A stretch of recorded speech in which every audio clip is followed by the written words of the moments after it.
વલસાડ જિલ્લામાં નોકરી આવતા પરપ્રાંતીય મજૂરોના મૂળ વતન હાલના સરનામાની તમામ માહિતી એકત્ર કરાશે।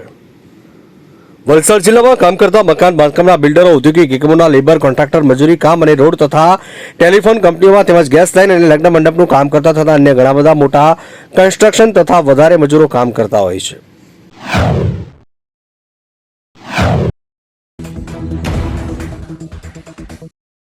ચોટીલા નાયબ કલેક્ટરે સોનગઢ ગામે ખેતરમાં જુવાર કાપી ખેડૂતોને પ્રોત્સાહિત કર્યા। ચોટીલા નાયબ કલેક્ટર એટી મકવાણા દ્વારા સોનગઢ ગામની સીમમાં કાર્બોસેલનું ગેરકાયદેસર ખનન લીઝ અંગે ચેકિંગ હાથ ધર્યું। એ દરમિયાન બાજુમાં ખેતરમાં એક ખેડૂત જુવાર કાપતા હોય નાયબ કલેક્ટર એટી મકવાણા દ્વારા ખેતરમાં જુવાર કાપી ખેડૂતોને પ્રોત્સાહિત કરવામાં આવ્યા હતા તેમજ ખેડૂતોને શિક્ષણના મહત્વ અંગે સમજ અને માર્ગદર્શન આપવામાં આવ્યું હતું।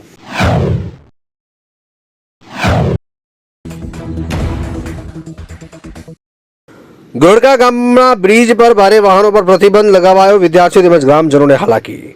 બોટાદ જિલ્લાના ગઢડા તાલુકાના ગોરડકા ગામના બ્રિજ પર ભારે વાહનો તેમજ એસટી બસ પર પ્રતિબંધ લગાવવામાં આવ્યો, જેના કારણે 35 કિલોમીટર સુધીનું ડાયવર્ઝન હોવાથી લોકો તેમજ વિદ્યાર્થીઓને ભારે મુશ્કેલીનો સામનો કરવો પડી રહ્યો છે। ત્યારે ટૂંકું ડાયવર્ઝન આપવામાં આવે તેવી સ્થાનિકો દ્વારા માંગ કરવામાં આવી હતી।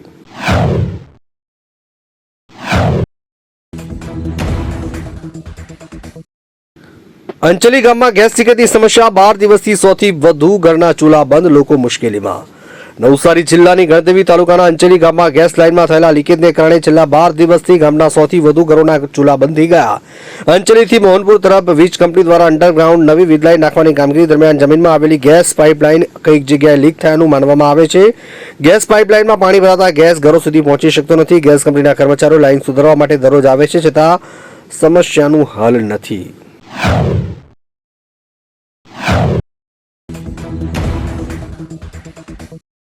મોરબીના રાજપર રોડ પર ચાલુ વરસાદે પ્રાથમિક સુવિધાની માંગ સાથે સ્થાનિક નાગરિકોએ કર્યો ચક્કાજામ।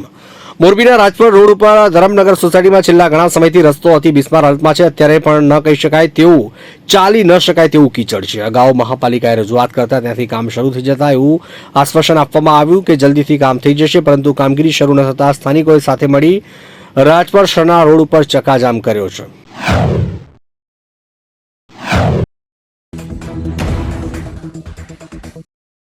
ઘરચોરીના આરોપીના મુદ્દામાલ સાથે નવસારીની ટાઉન પોલીસે કુંભારવાડ ખાતેથી ઝડપી પાડ્યો। નવસારી ટાઉન પોલીસને મોટી સફળતા મળી છે। ટાઉન પોલીસ સ્ટેશન વિસ્તારમાં આવેલ કુંભારવાડ પાસેથી ચોરી કરનાર ચોરને ઝડપી પાડ્યો। પકડાયેલ ચોરનું નામ છે નિકુંજ રમણભાઈ વૈષ્ણવ, જેને ઝડપી પાડી કાયદેસરની કાર્યવાહી કરવામાં આવી। તેના પાસેથી 58,000નો મુદ્દામાલ કબજે કર્યો છે।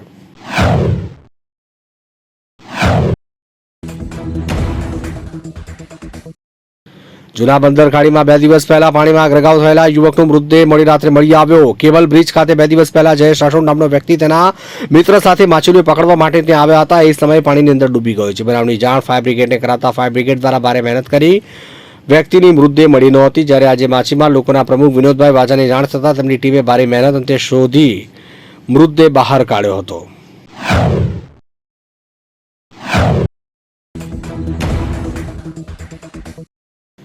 ગેગડિયા 3 રસ્તા નજીક ફોરવ્હીલ ગાડી અને હાઈવા ટ્રક વચ્ચે સર્જાયો ગંભીર અકસ્માત, ફોરવ્હીલ ગાડી ચાલકનું કરુણ મોત।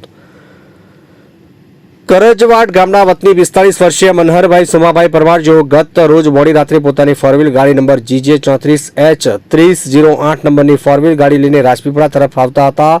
દેવળિયા ક્રોસ કરીને નસવાડી તરફ જવા નીકળેલ ત્યારે ગેંગડિયા 3 રસ્તા પાસે આવતા GJ 34T 7023 નંબરની હાઈવા ટ્રકના ચાલકે ફોરવ્હીલ ગાડીને સામેથી ટક્કર મારી પોતાની ગાડી ઘટના સ્થળ પર મૂકીને ભાગી નીકળ્યો હોવાનું જાણવા મળ્યું છે।